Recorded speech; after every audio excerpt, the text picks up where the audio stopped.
My family supported my ex-wife to get more in the divorce and helped ruin my reputation, but years later, the divorce reopened, and now they smell desperation. 5 years ago, my ex-wife and I went through what I thought would be a pretty normal and cooperative divorce. At that time, I was 37, and she was 36. After 12 years of marriage, we simply had grown apart. It wasn't really anyone's fault.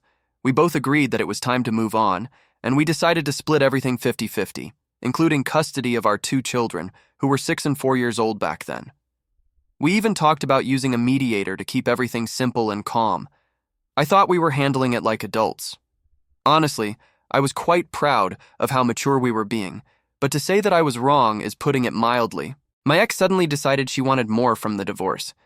She began making completely absurd accusations against me, claiming that I had been financially abusive throughout the marriage. She said I controlled all the money and only gave her a sort of allowance. She claimed I was emotionally abusive and a negligent parent. At one point, she even insinuated that I had been hiding money. None of that was true, not a single word. The reality is that we always had joint accounts.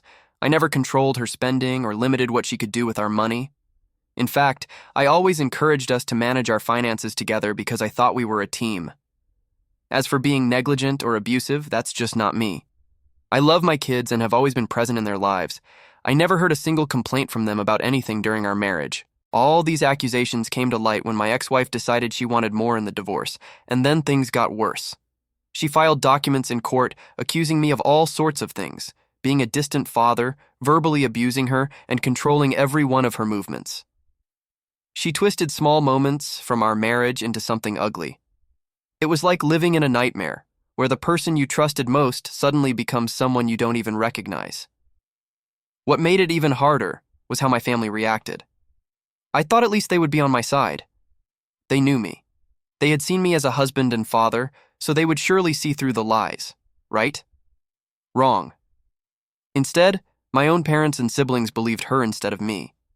They said things like, "Well, she has always been great with the kids. Why would she lie about something so serious?" It was as if they didn't even care to hear my side of the story. My sister even went so far as to testify against me in court, claiming she had seen me being controlling, which was utterly insane. I don't know if she really believed it or if she just wanted to side with my ex, but because of that, they completely destroyed my life. Between her testimony and my ex's accusations, the court ruled strongly in her favor. I lost almost everything. She got full custody of the kids, and I was only allowed supervised visits, as if I were a danger to my own children.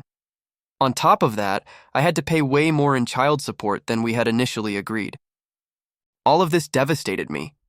It wasn't just losing my children or the unfair arrangement, it was also the betrayal from all sides, my ex, my family, and the judicial system. I felt completely alone in this world, fighting against everything. The repercussions of all this were absolutely brutal. For the following years, it was difficult to keep my head above water while trying to be strong enough that my kids didn't see me broken. I could only see them every other weekend, and every goodbye after those visits felt like a new wound. It was so painful to see them that there were times I thought about not doing it anymore, but I couldn't just abandon them. I was still their dad, and I needed to be there for them, no matter how much it hurt. I made a promise to myself. I wouldn't give up. I started documenting everything.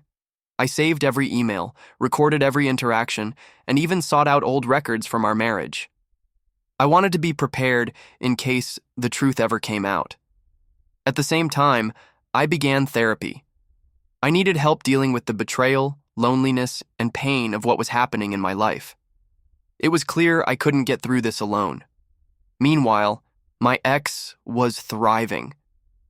She played the victim so convincingly that the community rallied around her everywhere she went. At the supermarket, school, community events. I felt the stares, the whispers, or they would just avoid me. Some even dared to confront me, saying things like, "How could you treat her and your kids like that?" It was infuriating, but I stayed silent. Arguing wouldn't help, and I didn't want to create more drama that could affect my kids. Then, she started a blog on how to survive an abusive marriage, writing about how strong she was for leaving me and how she was rebuilding her life. She portrayed me as a monster, and people bought it. She received sympathy, attention, and even praise for being so brave.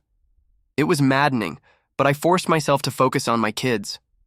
Then last month, everything changed. My ex began dating a guy she met in her therapy group, and interestingly, he came to me with very useful information. It turned out, my ex had confessed to him that she made up the abuse accusations. She admitted she did it to secure her future and guarantee getting full custody and financial support. Apparently, once this guy realized she started manipulating him the same way, he decided enough was enough. He came to me with texts and recordings where she bragged about how she had manipulated my family. He did it because he was scared he would be another one of her victims, so he was recording her to have proof. But when he understood how completely messed up she was, he decided to contact me. He knew my family had a history of being very protective, especially after my aunt suffered financial abuse years ago, and she exploited that. She told my family exactly what they needed to hear to turn against me. Worse, she admitted that she had trained our kids to say negative things about me during custody evaluations. When I saw the evidence, I felt relief, but anger also surged in me. Finally, the truth was coming to light, but at the same time, I couldn't believe how far she had gone. Immediately, I sent everything to my lawyer. Now we are in the process of reopening the divorce agreement, but that's not all. I have also decided to take legal action against my family members. My lawyer believes we have a solid case for defamation and intentional infliction of emotional distress, especially against my sister. Her false testimony played a huge role in how badly the divorce turned out for me. As you can imagine, my family is completely mad. Suddenly, I'm receiving tearful apologies from all sides. My parents keep saying that they were just trying to protect someone they believed was a victim. My brother says they were manipulated too, and they are also victims of my ex. My parents are begging me to drop the lawsuit because it will destroy everything. But here's the thing. I want to bring them down just like they helped to bring me down. Their actions didn't just hurt me. They cost me years with my kids, destroyed my reputation in the community, left me all alone, and they didn't care in the least. I have spent thousands in therapy trying to heal. It's not as simple as just saying sorry. An apology doesn't give me back even 1% of what their actions caused. I don't even think they deserve forgiveness. They never had more proof than just my ex's word, and they even helped her with her case by testifying with half-truths, bending situations to fit her narrative. Over the past 5 years, I've had to rebuild my life from scratch. It hasn't been easy. My career was severely impacted by the accusations my ex made, as was my income. In a small community, rumors spread quickly, and it's tough to regain your reputation once people believe the worst about you. Jobs I was qualified for never called me back, and opportunities I had worked on for years disappeared overnight. But what hurt the most wasn't my career or the judgmental looks. It was everything I missed out on with my kids. There were so many moments I should have been there for. School plays, birthday parties, first days of school, even just reading them bedtime stories. Those are things you don't get back, no matter how much time passes. What hit me hardest happened recently. My daughter, who is now 11, sat down with me and asked why I didn't fight harder to be in her life. I didn't know how to respond. I did fight. I fought with everything I had, but the system was against me. I literally ran out of money paying for child support and lawyer fees while my income struggled because of my ex and her lies. And now my family, or whatever that group of people is, says they want to reconcile. They claim they see the error in their actions and want to make amends, but they only see it because there's a lawsuit looming over them. Everything they did was wrong on so many levels that even if I win this legal battle, I know the scars they've left will never heal. The years I lost with my kids won't be undone by a couple of apologies and promises to do better. What perhaps could fix it would be for them to suffer for at least 5 years as I have suffered. Do they think this will give me the closure I'm looking for, or will it just reopen old wounds and cause even more pain? Update 1. This update will answer questions everyone has been asking, questions that I believe are important to provide context to the story. Yes, I have all the documentation, the economic losses, the emotional impact, and the lies used to ruin my life. Even the financial impact has been huge. Between lost wages because I had to leave jobs due to my ruined reputation, therapy bills, legal fees from the original divorce, and inflated child support payments, My lawyer estimates the total damages to be around $380,000. It's money I will probably never recover, but honestly, the emotional damage has been even worse. Now things are finally starting to change, and a large part of that is thanks to James. Not a real man, but the guy my ex started dating. He provided a detailed affidavit documenting months of conversations with her. He also shared texts where she openly boasted about how easy it was to turn my family against me. She described me as naive and said I would never defend myself because I was too focused on protecting the kids.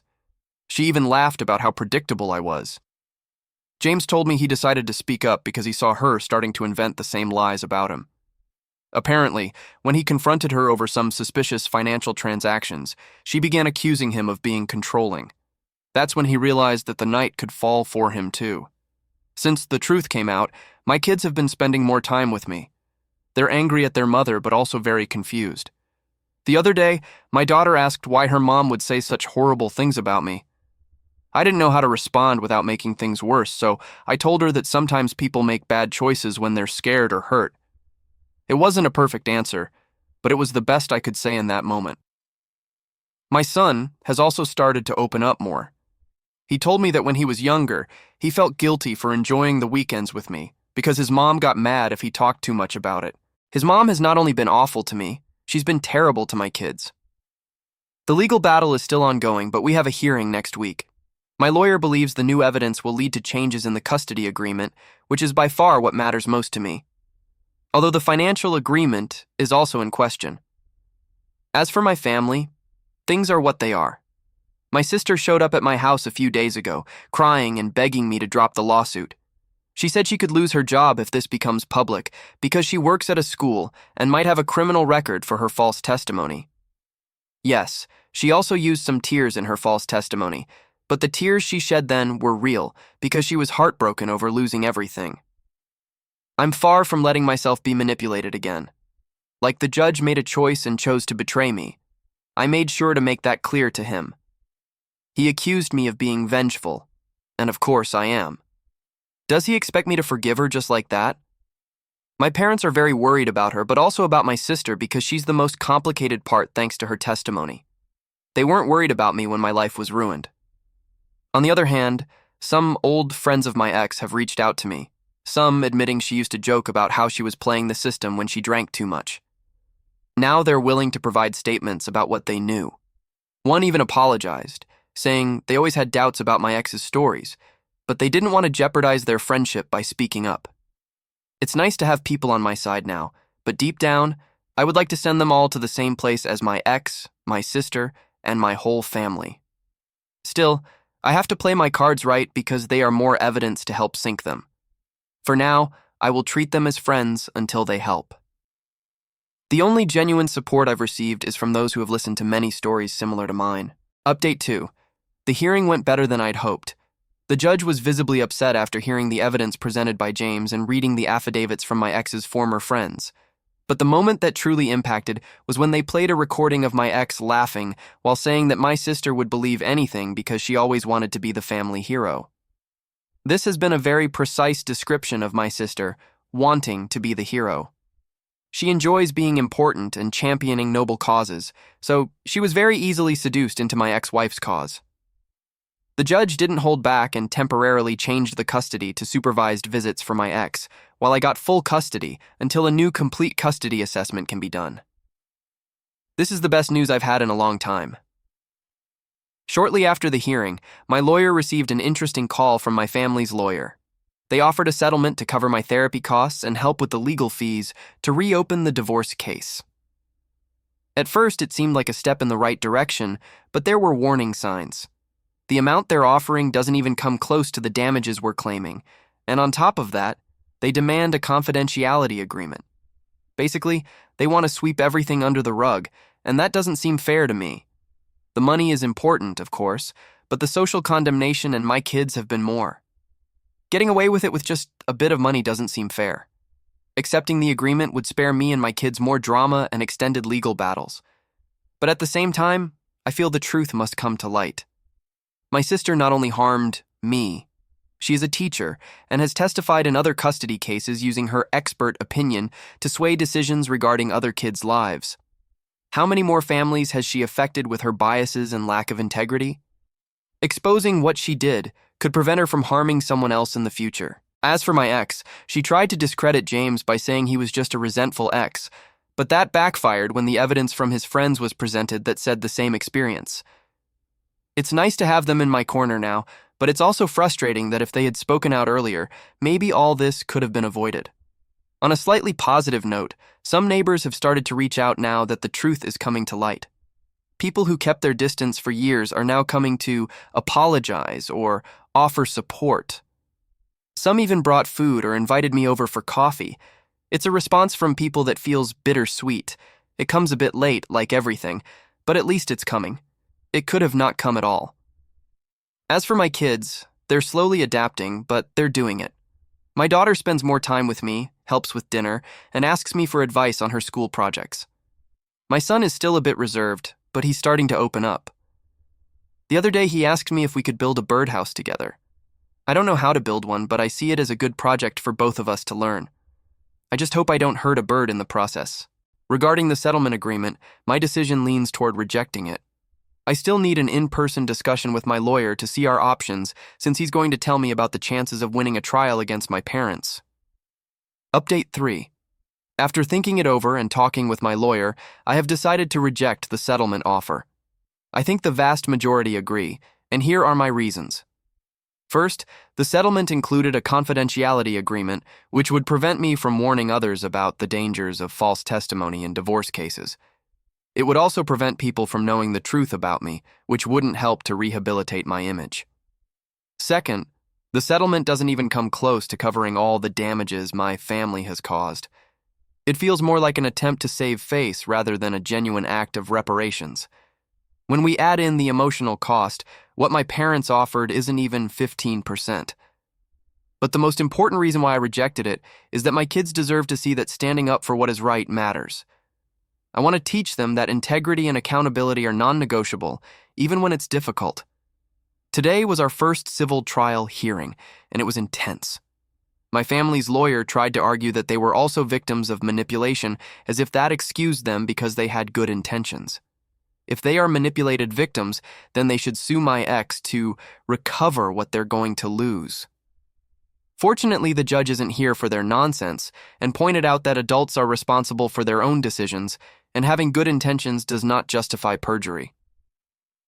I feel like I am on the other side of my story, being the one to see the judge reprimanding them instead of me. James was again key today, as he shared more details about how my ex used to brag about manipulating my family, saying they were easy targets. He also presented new evidence, and now some women from the same therapy group are starting to speak out about how my ex taught them to embellish their divorce agreements, even making up abuse stories. The prosecution is now investigating possible perjury charges against both my ex and my sister. My children are improving in therapy, although they are clearly still processing so much. My daughter surprised me the other day by saying that she wants to speak in the next custody hearing. She wants the judge to know how much she likes spending time with me and how safe she feels at home. It's not fair that she has to defend herself like this, but it also shows her strength. My son, though more quiet, has been asking more questions about the legal process, and I try to answer as honestly as possible without overwhelming him. My ex, of course, is still clinging to her side of the story. Now she is trying to make it seem like all I'm doing is for revenge. She even filed a motion to delay the custody hearing. Thankfully, the judge denied the motion, stating that with all the new evidence, it's essential to move forward and reevaluate custody as soon as possible. One of the most unexpected things has been the reaction in my sister's workplace. Rumors started spreading about her involvement in the case, creating a stir at her school. Parents began to question whether someone like her should be in front of children, educating them if I were asked. I know the answer. I realize some may think I am being too harsh to pursue legal action and reject the settlement, but although part of it may be revenge, it's also about getting justice. Right now, both things are the same. I will update again after the custody hearing. Thanks again to everyone who has supported me. Your encouragement has given me the strength to continue fighting for what is right. Update 4. It's been a while since I last wrote, and I wanted to share some good news. After a long, exhausting battle, the judge ruled in my favor. I have been granted primary custody of my kids officially. My ex still has visiting rights, but for now, they remain supervised visits due to all the evidence presented during the hearings. It's an immense relief to know my kids will have stability and a safe environment in which to grow up. What helped the most was that my daughter spoke bravely about how much she loves being with me and how she feels safe and supported in my home. My son shared with his therapist, who then relayed that information to the court, how much he has progressed living in a calmer and more structured environment. The judge considered all of this when making his decision, and justice was achieved after long years. After leaving there, we went out to eat and celebrate with my kids. I think we all deserved this after everything we've been fighting for. There are still matters in the divorce trial and my lawsuit against my parents and sister, so we won't let our guard down. For those who asked about my brother, he has been the least involved in all of this, which is why I haven't brought him up much. Although he has tried to defend the others, he has always been more of a shadow figure now as before. My next update will come when some of those trials have completed, or whenever I find the time and energy to write. For now, I'm a full-time dad, and I apologize for not writing too much here, but my priority is to spend time with my kids. Still, I promise I will return with all the information one way or another, because I appreciate the help you have provided with your feedback. Update 5. I promised at least one significant update, and that's what I sat down to write today. But first, I need to share that I've moved out of town with my kids. I sat down with them to ask if they would like to change places and start fresh, and they said yes. I didn't want to make the decision alone, knowing they have their friends, but everything that my ex and family did impacted them at school too. So this is a new opportunity for all of us. We've been here for 3 months now, and luckily, everyone is adjusting really well. The trials have been favorable, but what really matters is how favorable they have been. The reopened divorce trial against my ex was easy to win because all the evidence was against her. The original ruling was overturned, so all the child support I paid during those years, along with interest, legal fees, and other costs, have been returned to me by my ex.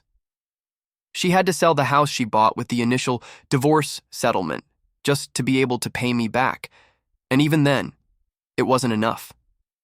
She sold her car, family heirlooms, and other belongings, plus emptied her retirement account. I don't know the exact state of her finances, but from what I can estimate, she is completely broke. I don't thank her for paying me back, but rather the judge who ordered to seize her belongings to do it. She was also given 30 days in jail for lying in court and has a criminal record now along with probation. It has been a remarkable sentence, but only possible due to the overwhelming amount of evidence that existed. It was just short of having her late mother get up from her grave to testify against her. The trial against my parents wasn't as straightforward, but they also ended up paying for the damages. They didn't testify directly but spoke negatively about me, ruining my life more than it already was. Good for them. Their sentence is to pay over $15,000 in damages and legal fees linked to this case, 3 times their original offer. And as for my sister, who falsely testified in the original trial and has lost her job as anyone would expect, she has had to pay over $10,000 for her false testimony and conspiracy with my ex and other matters that would be too long to list here. It's exemplary punishment for someone with the kind of salary she once had. She has also been ordered to sell a small apartment she purchased just before I took them to trial, and like my ex-wife, she was sentenced to 30 days in jail and now has a criminal record for lying under oath. The only ones who didn't have to sell their homes or apartments haven't been my parents, who had enough savings for retirement. At least all of them have a place to move now that they don't have their own homes. My sister has already moved out, and obviously my ex as well. Talking about my ex-war, now has to find a job with a criminal record, and after spending 30 days in jail, I recommend updating her resume along with my sister since they are both in the same situation.